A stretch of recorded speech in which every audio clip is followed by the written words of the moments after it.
This week I deliver Volkswagen's daily bread, the Polo.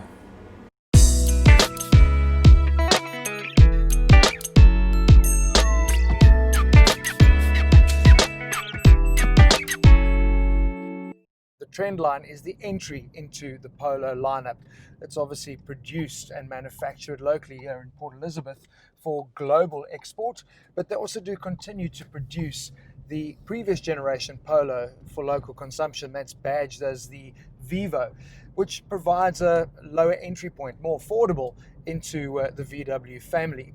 But between the two of them, Vivo and Polo, they really are runaway sales success stories in South Africa. They really do represent good value, and it seems like consumers really do love the local is lekker adage.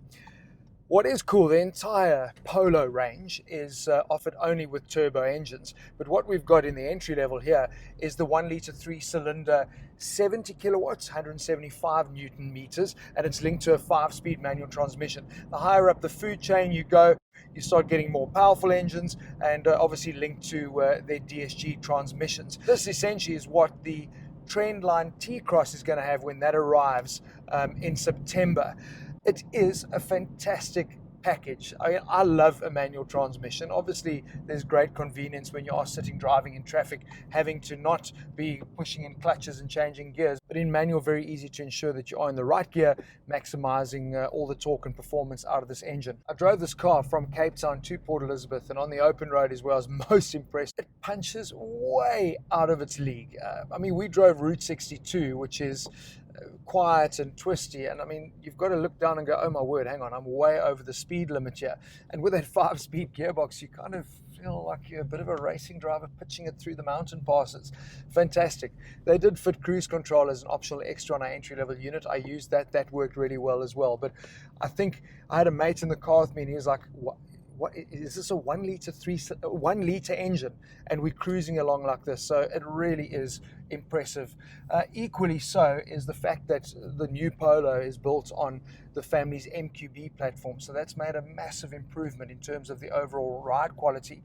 Obviously the car sits a little bit longer, it's wider, and that does improve the drivability of it. So even though this is the entry level, you're sitting with a really, really good chassis and setup. So it's easy to understand why there is a Polo GTR version, because you are working off of such a good base.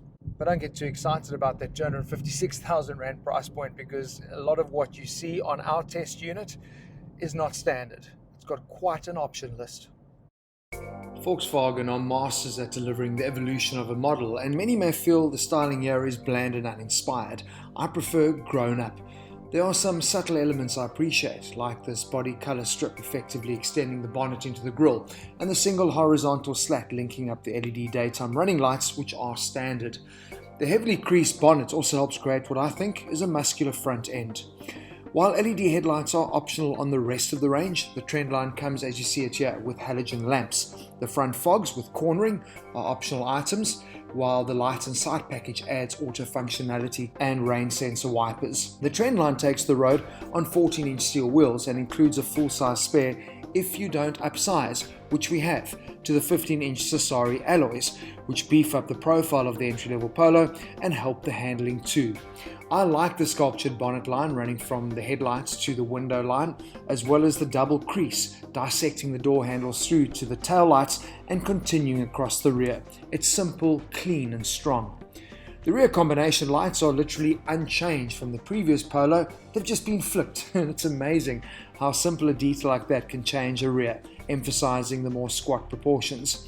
The roof spoiler with integrated brake light you will find across the range and finishes off the rear strongly, while front and rear park distance control is also optional. The brand's new dash and cockpit layout has made its way into the Polo, with the center console angled and all the dials and controls updated.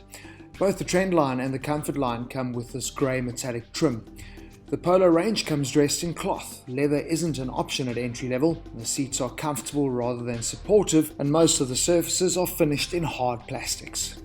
Adding the cruise control means including the leather-wrapped multi-function steering wheel. It's worthwhile as it includes those front fogs, as well as adds leather finishing to the gear knob and handbrake. You get electric windows up front only, so the new generation are going to have no clue how to open the windows in the rear.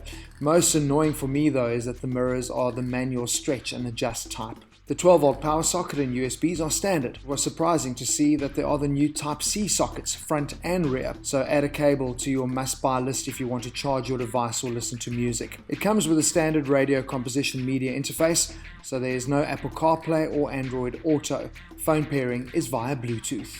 With vehicle stability control and 6 airbags, the entire Polo range stars on the safety front. Starting just shy of 278,000 Rand, the manual-only Trendline is the entry into the Polo range.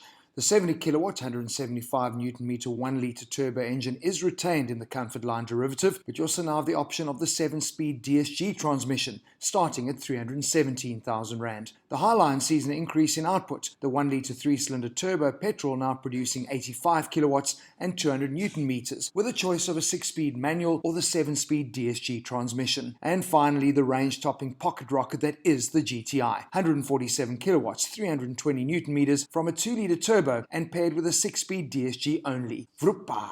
You can spec your new Polo on the Volkswagen South Africa website or let Warren at Mastercar's Mount Road source your pre-owned ride. So the argument against the Polo is always around specification versus price point when you put it up against its competitors. And in a segment that is so fiercely competitive, you would think it would lose out to the Rios, the i20s and the Fiestas of the world. But it doesn't, because consumers absolutely love it. And I think that's got to do with the overall package and the way the brand is perceived. Sure, there are going to be cars out there that will deliver better ride quality. There are definitely cars with better service plans and warranties, and there are cars that are going to have better standard specification. But it's when you put all the elements together and you pull out the scorecard that you find the Polo is always going to sit at the top of that pile on build quality, ride and interiors. It is the card you want in your top drumstick.